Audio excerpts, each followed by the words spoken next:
Monsieur le Premier ministre, au nom du gouvernement du peuple malagasy, je me fais un devoir de vous présenter, ainsi qu'au gouvernement et au peuple arménien, nos remerciements les plus chaleureux pour l'accueil somptueux qui nous a été réservé depuis notre arrivée à Erevan. Toutes les délégations ici présentes se joindront sûrement à moi pour témoigner de leur reconnaissance quant à la délicate attention dont elles ont fait l'objet en cette belle ville d'Erevan. Aujourd'hui, témoin de la solidarité et de la fraternité entre les pays membres de la francophonie. Excellences, Mesdames et Messieurs, l'Arménie accueille aujourd'hui le 17e sommet sous les auspices d'un thème fort mobilisateur.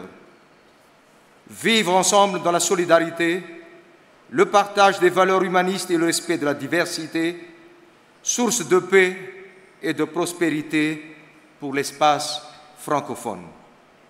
Madagascar ne pouvait espérer meilleur prolongement du thème du 16e sommet d'Antananarive, et j'y reviendrai plus tard. La tenue de cette plus haute instance de la francophonie à Erevan constitue assurément une marque de reconnaissance de l'engagement de l'Arménie en faveur de la francophonie et de ses valeurs auxquelles j'adhère et que je partage avec conviction. Ce sommet constituera également pour l'ensemble des pays ayant en partage la langue française une occasion de marquer la célébration du 60e anniversaire de la Déclaration universelle des droits de l'homme. Mesdames et Messieurs, comme d'aucuns le savent, le vivre ensemble ne se décrète pas. C'est un défi qui s'impose à chaque être humain convaincu de devoir partager des valeurs fondées sur l'équité et la justice. De telles valeurs ont déjà été défendues haut et fort depuis sa création par les pères fondateurs de la francophonie. Voilà maintenant déjà 48 ans. Notre présence en ces lieux, aujourd'hui, n'indique-t-elle pas un attachement indéfectible à ces valeurs humanistes prônées par notre organisation pour l'avènement d'un espace francophone stable et prospère? Il nous appartient tous ici de promouvoir ces valeurs sur lesquelles notre organisation repose. Ayons la volonté et le courage de partager cette langue que nous avons en commun et ces principes que nous défendons ardemment. Faisons de notre diversité notre force. Osons repousser plus loin nos frontières. Excellences, Mesdames et Messieurs, le cœur de Madagascar bat en symbiose avec celui de l'Arménie. Non seulement que les villes d'Antananarive et d'Erevan sont jumelées depuis fort longtemps, mais surtout que la francophonie occupe une place particulière pour mon pays.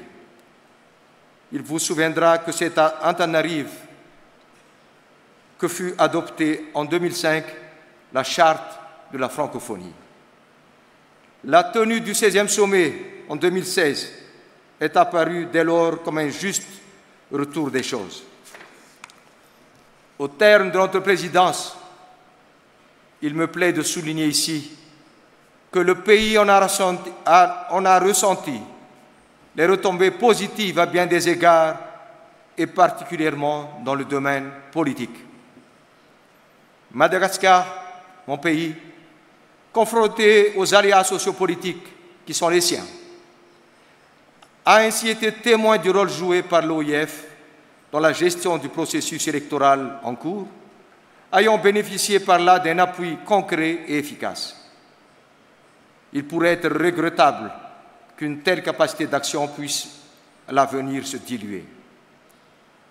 Le 16e sommet de la francophonie a non seulement attesté d'une solidarité francophone à toute épreuve, mais aussi contribué au renforcement de la visibilité de Madagascar, tant sur le plan diplomatique qu'économique. Après un retour dans le concert des nations pour lequel s'est ardemment investi le président Radzon Armapian, sans vouloir se verser dans un bilan détaillé, mais quand même, il convient de relever l'adhésion unanime bâtie autour du thème du 16e sommet. Croissance partagée et développement responsable, les conditions de la stabilité du monde et de l'espace francophone. Excellences, Mesdames et Messieurs, cette rencontre nous interpelle à plus d'un titre sur les différents défis en jeu du peuple du monde contemporain.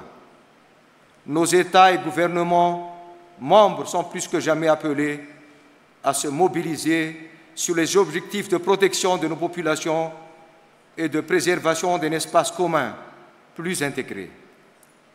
À ce titre, les valeurs francophones s'imposent comme le premier instrument de notre intégration. Elles sont notre force, notre trait d'union pour agir. Il est vital que notre organisation témoigne de l'importance d'un tel préalable. Ceux de nos échéances électorales prochaines, je ne peux faire l'économie d'un appel lancé à tous ici, sollicitant à nouveau votre solidarité afin d'accompagner mon pays dans ce processus démocratique en vue de parvenir à un scrutin libre, transparent et accepté par tous. Nous aurons besoin de nos amis pour nous soutenir à chaque étape de ce délicat mais important processus. Je tiens d'emblée à remercier tous ceux qui ont déjà répondu à l'appel pour nous accompagner, notamment dans la réforme de nos instruments électoraux et l'observation de nos scrutins.